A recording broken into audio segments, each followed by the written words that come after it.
Welcome back to the Locked On Pirates podcast, everybody. My name, of course, is Ethan Smith, Pittsburgh Pirates superfan and host of the Locked On Pirates podcast. Hope you guys are all having a phenomenal Monday afternoon as the month of August is slowly and surely coming to a close as we are at August 29th. Meaning, at some point this week, I'm sure we'll be having an episode about September call-ups. But on today's episode, we're going to talk about Roansy Contreras and the strong 2022 campaign he has had, which has been an interesting one, for lack of a better word. But we're going to talk about that. We're also going to talk about Jack Suwinski returning to the Pittsburgh Pirates lineup today, about how he has returned and what could be in store for him. And we're going to preview the Milwaukee Brewers series. It will be a bit of a shorter episode today, so hopefully you guys are here to stay and enjoy. But of course, again, my name is Ethan Smith. Thank you for making me your first listen of the day every single day, even if it comes out in the afternoon. We are here Monday through Friday, all year round. Guys, let's have a fun episode. You are Locked On Pirates, your daily Pittsburgh Pirates podcast. Part of the Locked On Podcast Network, your team every day.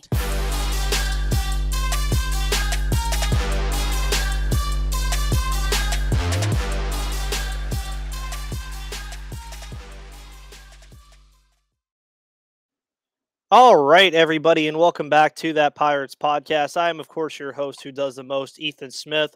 Again, hope you guys are all having a phenomenal Monday. Got this episode coming out to you today. I am riding solo today, just some scheduling issues with our usual guest that we have on Monday, Gary Morgan. He will be back next week.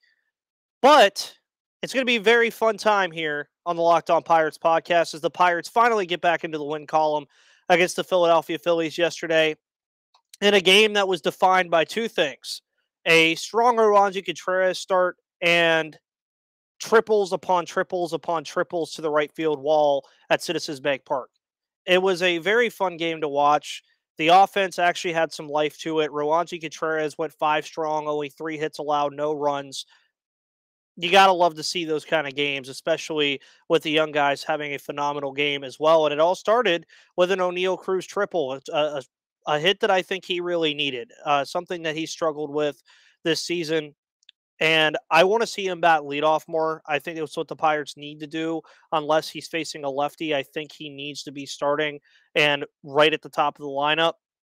But Roansy Contreras, since June 4th, I would say has only had maybe 1 or 2 bad starts. Now, I say that considering that, yes, on August 17th, his first start back against Boston, he did give up 4 runs and 6 hits, but he pitched 6 good innings. On July 1st, he only went 1 2/3, 5 hits, 7 runs.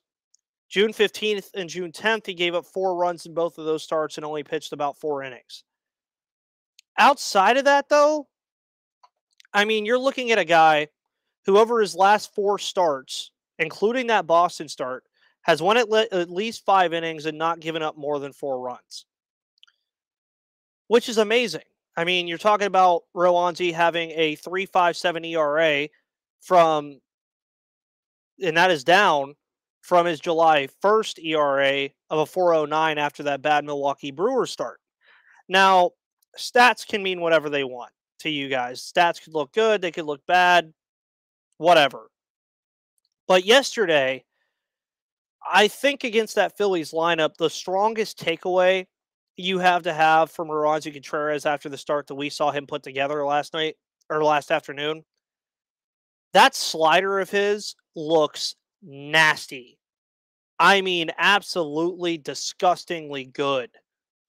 And I say that with all confidence. I mean, the Phillies had no offense against Roansy Contreras yesterday. You look at the box score, and that'll tell you everything you need to know. I mean, the Phillies lose, of course. The Pirates won 5-0. Phillies only had 4 hits.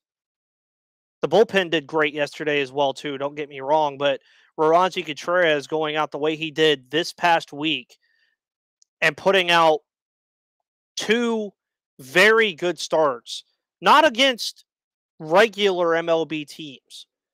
You're looking at a team in the Atlanta Braves who sports a lineup that features Ronald Acuna, Austin Riley, Matt Olson, Dansby Swanson, Vaughn Grisham, Michael Harris. That lineup is great up and down. Roansy did a great job against them. He comes out against a lineup of Kyle Schwarber, Castellanos, Alec Boehm, Bryce Harper, JT Realmuto, Gene Segura, Bryson Stott, Matt Vierling, and Mundo Sosa, and shut them down for the most part. I mean, again, the guy only gave up 3 hits, 7 strikeouts, 57 strikes on 89 pitches, and he only had 2 walks. Now, he did have some situations where it looked like he might falter, but he didn't. And that's the biggest takeaway I think I can take from what I've seen from Roansy since he came back. And even earlier this year, he has an MLB pitcher mindset of getting out of these tough situations. And he's just a good baseball player. I mean, there's no ifs, ands, or buts about that. Roansy has done absolutely phenomenal since coming to this team last October for that cameo start that he had. He did good this year out of the bullpen. They limited his innings for some reason at AAA, but ever since he's come back, he's done phenomenal. You can't doubt that at all. I mean, 7 strikeouts, of course, I believe was a career high for him, if I'm not mistaken. I know it was way higher. Or no, he had 7 against Cincinnati on the 7th of July. But moving forward, I think Roansy has to be the guy you go to as to say the number one on the staff. Mitch Keller, by the way, not too bad of a number 2. I've enjoyed thoroughly what I've seen for both of those guys. Thoroughly enjoyed it. And Roansy, especially, again, the slider, the command on the fastball, just the command on all of his pitches to not only get guys out and pitch to contact, but also his whiff rate is good. His whiff rate has been pretty good this year. He's making guys miss. And that's what the Pirates are lacking. They're lacking a true strikeout pitcher. Roansy can build himself into that. And as I've said on this podcast before, I'm going to continually show Roansy Contreras love because I love that Jameson Taillon trade even more now. Because I think Roansy has a potential to be a very good starting pitcher in this league. I've said it before, and I'll say it again. Whatever rotation the Pirates come out of with this rebuild, with the amount of pitchers they have, Roansy Contreras is going to be a staple in this rotation for a very long time, and get used to him being there. If he can pitch like he did yesterday against the Phillies, especially when this Pirates team becomes a contender, I would take that all day. I mean, combined against Atlanta and Philly, 12 innings, he gave up 7 hits and 2 runs against the Philadelphia Phillies and the Atlanta Braves lineups. That is something that you cannot take for granted on a team that desperately needs pitching very badly. Take care of Roansy Contreras because this kid, again, is only 22, by the way. He has the whole world in front of him right now. He really does. And I think he's only going to continue to get better as the season progresses. I think he's only going to continue to get better as the couple years that he progresses. And it's just a welcome sight to see. And I'm also here to tell you, his next start isn't very easy because he's going to face Toronto later this week, which also sports a very strong lineup. So we'll see how he does with that. And if he comes out and pitches well against that Blue Jays lineup, I'm going to start seeing a lot of eyes on Roansy Contreras from some media folk. And I think he more than well deserves it. And I am excited to see what he can do in the remainder of the season with the last month and probably, I'd say, about 3 or 4 more starts. I'm very excited to see what we get. But with that said, before we get into Jack Suwinski getting a recall, finally coming back to the Major League roster, I want to let you guys know about the NHTSA's announcement about impaired driving? Are you one of those people who thinks it's okay to drive stoned? What's the worst that can happen? You end up driving below the speed limit? It's no big deal, right? Well, you're wrong. The truth is your reaction time slows way down when you're high, and you're not only putting yourself in danger, but everyone around you. Talk about a buzzkill. Stop kidding yourself. It's not okay to drive high. If you've been using marijuana in any form, do not get behind the wheel. If you feel different, you drive different, drive high, get a DUI. So Jack Suwinski is returning to the major league roster, it seems like, and he did have a pretty strong issue with striking out. I think he still probably does. Going to be honest, he probably still does. But you go take a look at his MILB stats where he's batting .256 with 9 home runs and 31 RBIs with an .820 OPS. Over his last couple of games, though, he has struggled. Last 30 games, he's batting .170. But the kid is 24. He has a very good power element that I don't think a lot of people realize, that he is a component to this team that can make a difference. Now, with Jack Suwinski coming back to Pittsburgh, I'm interested to see what they do with him, because the outfield has been pretty strong since he left. I mean, you're talking about guys like Tucupita Marcano playing out there, Ben Gamble, Greg Allen. I'm interested to see what the corresponding move is. I don't believe that they announced what it was yet. But I would honestly not mind seeing Suwinski maybe get some first base time in platoon with Michael Chavis. Now, I know that's something that you guys have definitely spoken about, is finding a true strong left-handed platoon to Michael Chavis. Now, Suwinski, I think, profiles more as an outfielder. His defense is pretty good. And from Jason Mackey, by the way, over his last 2 games, he's 4 for 7 with 2 doubles, a home run, and 5 RBIs. But 16 games before that, a 103 average, no extra base hits, and 25 strikeouts and 64 plate appearances. So if he is getting the call back, it's very interesting to see what the Pirates are doing it for, because I guess maybe they realize that he'll learn more striking out at the major league level than he will learning that at the AAA level. But that's very concerning that he had 25 strikeouts and about 65 plate appearances in AAA, because obviously we all know that AAA versus major league pitching is a completely different story. Also, if he's coming back tonight, and we'll get into this later, the Brewers are starting Corbin Burns tonight. I don't know if that profiles well for Jack Suwinski. But what I can really get from this is maybe the Pirates are saying, okay, we already know what's going on here. We know that we're out of the playoff race, obviously. We know that we're not contending for anything. Let's get a full 1 month eyes look on these young guys. We saw this back in May and June when the young guys were all playing really well and some of the veterans were on the shelf, so the young guys had to play a lot of these games. That should have never stopped, in my opinion.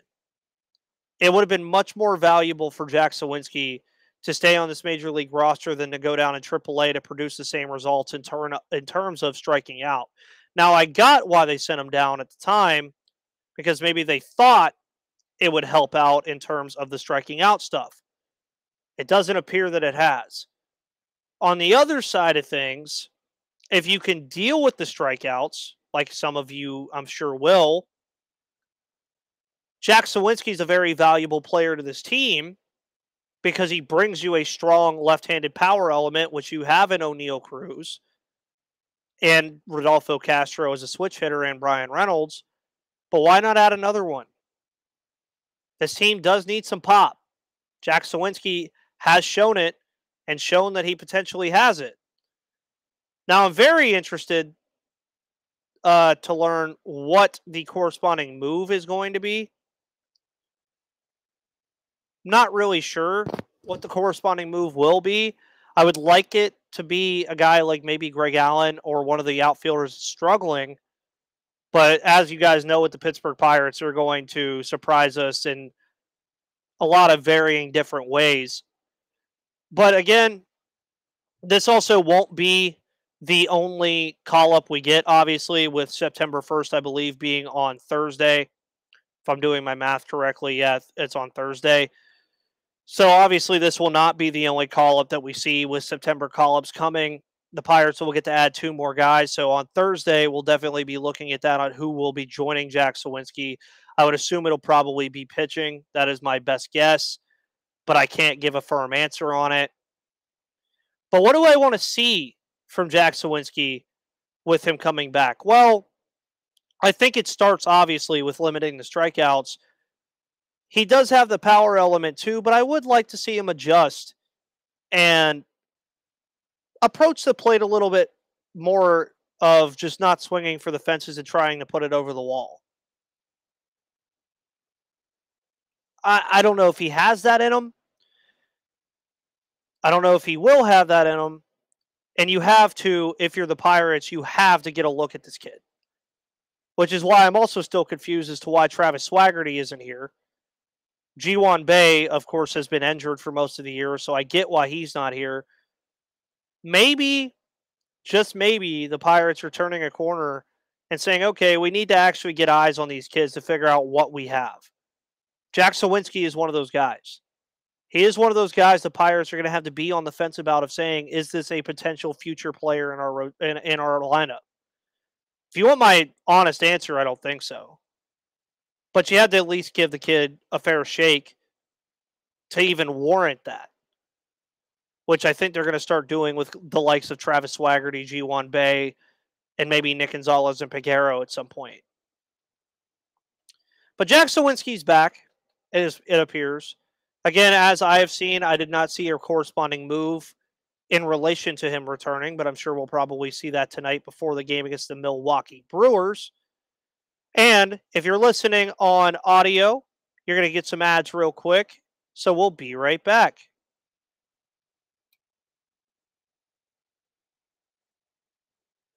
And welcome back to the Locked On Pirates podcast, everybody. My name is Ethan Smith, of course. You can follow me on Twitter at MVP_Ethan or on Twitter at Locked On Pirates, whatever tickles your fancy.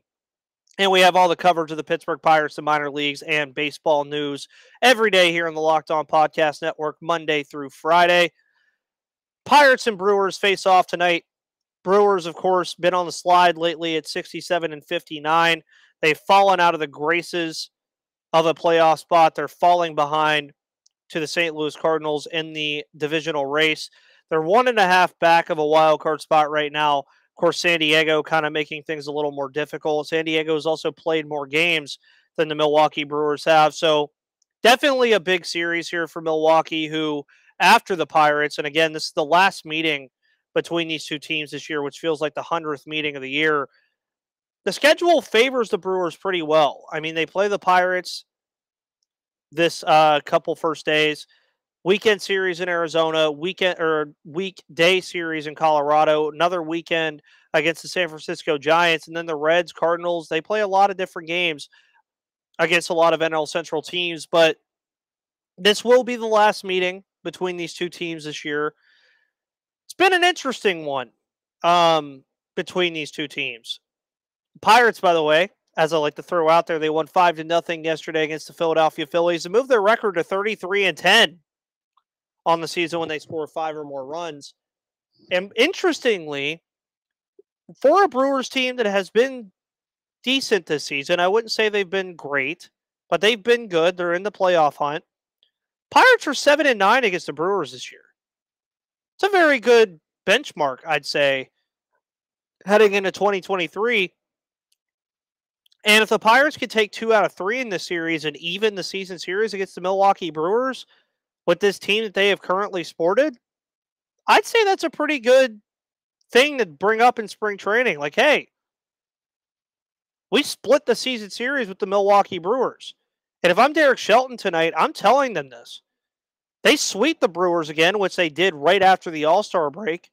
They win the season series 10-9.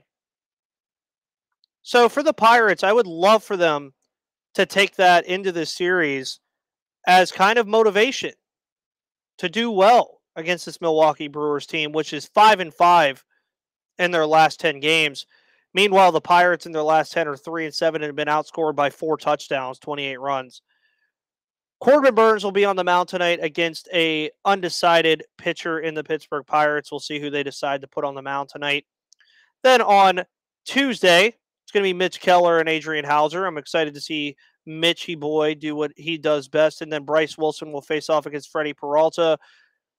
Not exactly a dream scenario for the Pittsburgh Pirates matchup-wise, but when you're playing an NL Central rival in the Milwaukee Brewers and you've proven you could stick with them, I think anything can happen in this series. And once again, I'm here to tell you the keys to win are going to be scoring runs again, preferably 5 or more, because you're 33-10 in those games.